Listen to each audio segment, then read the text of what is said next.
Greetings. Welcome back to our mostly empty classroom. We're excited because on Wednesday, there's going to be another supply pickup here at Suquamish, where you drive up into the bus loop and we have a paper bag full of stuff. There won't be nearly as much stuff as last time because you have most of your workbooks and things we're working on. However, I'm going to tell you about a couple of things that are in there, and specifically one in particular. We're going to start on Monday. We're going to start our kind of our ELA extra Zoom meeting, some reading groups and some SIPs work and stuff like that. So some of you have already started a 9:30 meeting with Ms. Cash or somebody.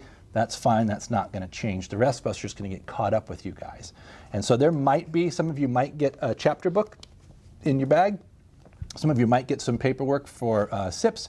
Regardless, that's going to start happening next Monday, and you'll see it in the email coming out.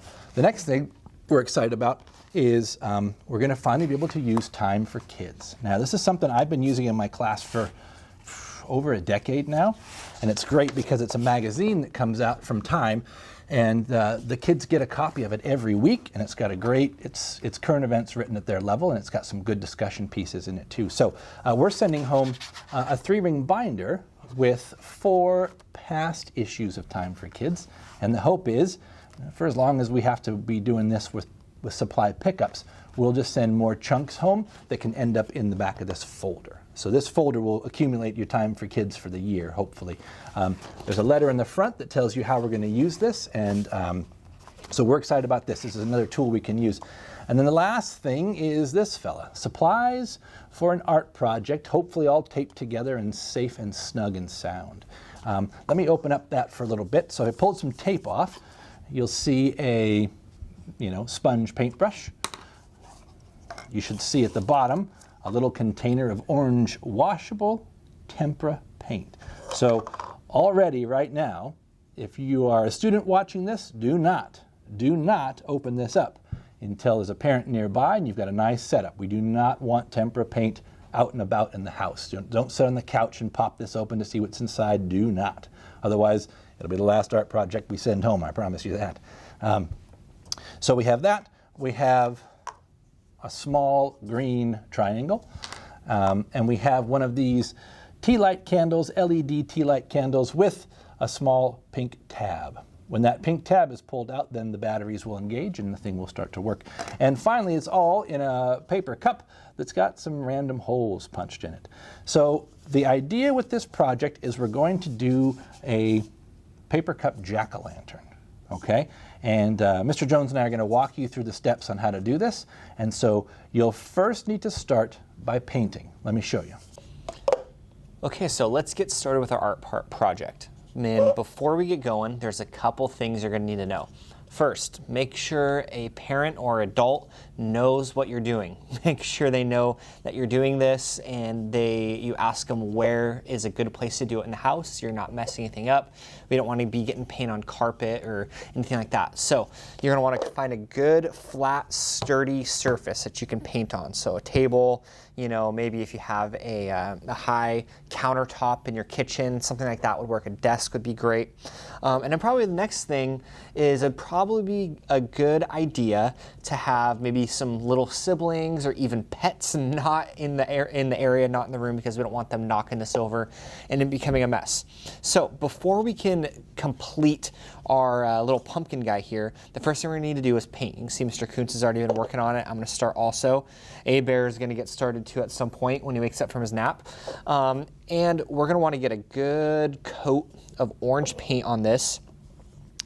And we're going to do this first because we can't do anything else till it's dry. So we're going to need to get this nice and painted, and then you're going to have to come back to it at another time, maybe next day, next morning, and then finish off completing your pumpkin. So first things first is painting it. Make sure you get a nice, good coat on it.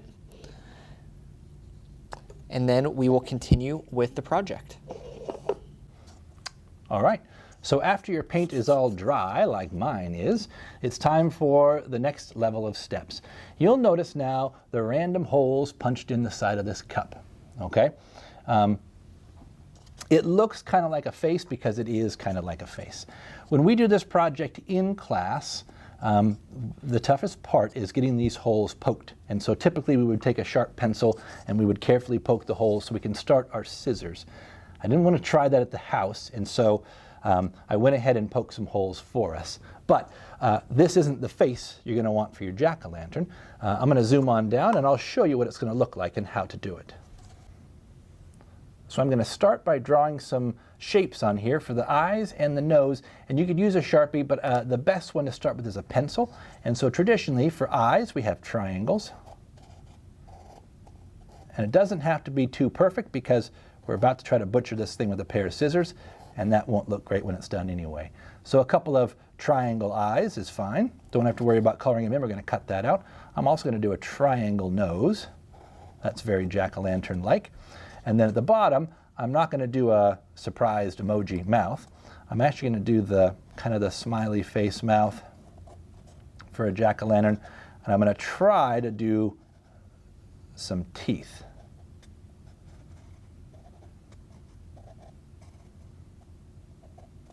So now I'll see if I can get this done.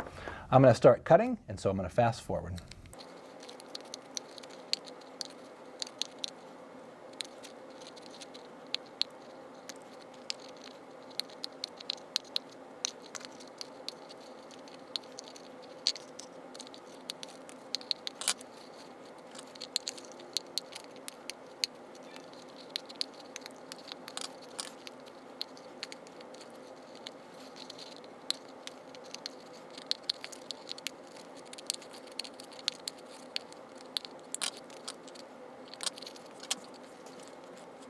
So once you have the face cut out, you can notice I didn't do a super duper great job on cutting out the face, but it doesn't really matter, okay? It's going to be, the idea is there's going to be light coming from behind there. It's just the general shape we need. And I'll tell you this part is the most frustrating part of the whole project, right? You might not be able to get the cut you want. You might accidentally snip off one of the teeth. It's supposed to be a fun little jack-o'-lantern exercise. So don't let yourself get too worked up, and as good as it gets is as good as it's going to get, okay? Now, there's about 2 more steps on this project, and one of the things that a jack-o'-lantern usually has, it's got these creases in a pumpkin that kind of come down. So I'm going to start by just with my pencil kind of coming down slowly so I know if I like the lines before I start doing anything deeper. Now, I'm just going to put some lines coming down here, and I might even put one like on the face as well. So if you want to just use pencil, that's great. If you have a Sharpie, this would be a time to use the Sharpie for that, or a marker. That's fine too. Again, I'm going to Sharpie mine up.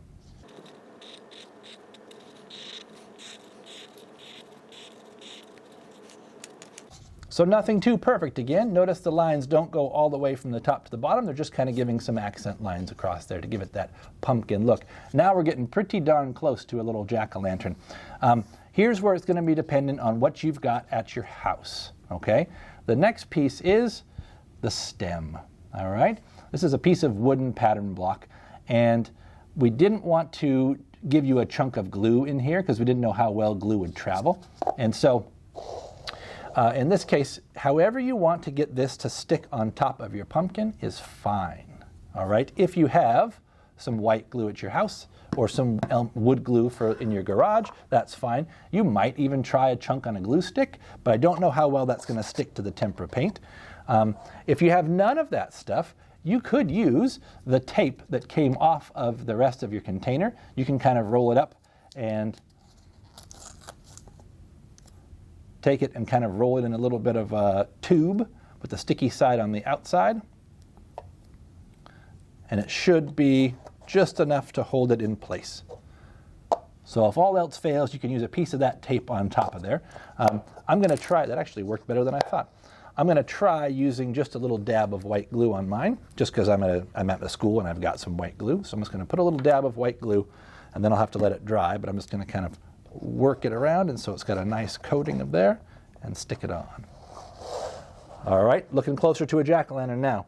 And last but not least, here is the tea light candle. Now, like I said, it's got this little pink tab, and once you pull this tab out, right now if I turn the power button on and off, nothing happens. Once the tab is out, then it lets the battery touch, and you can see my candle has started to light up. Turn it off, turn it on. It should flicker like a candle, and you guessed it.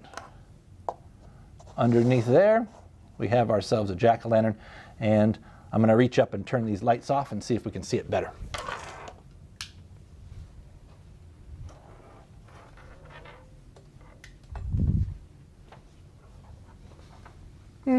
Well, you get the picture.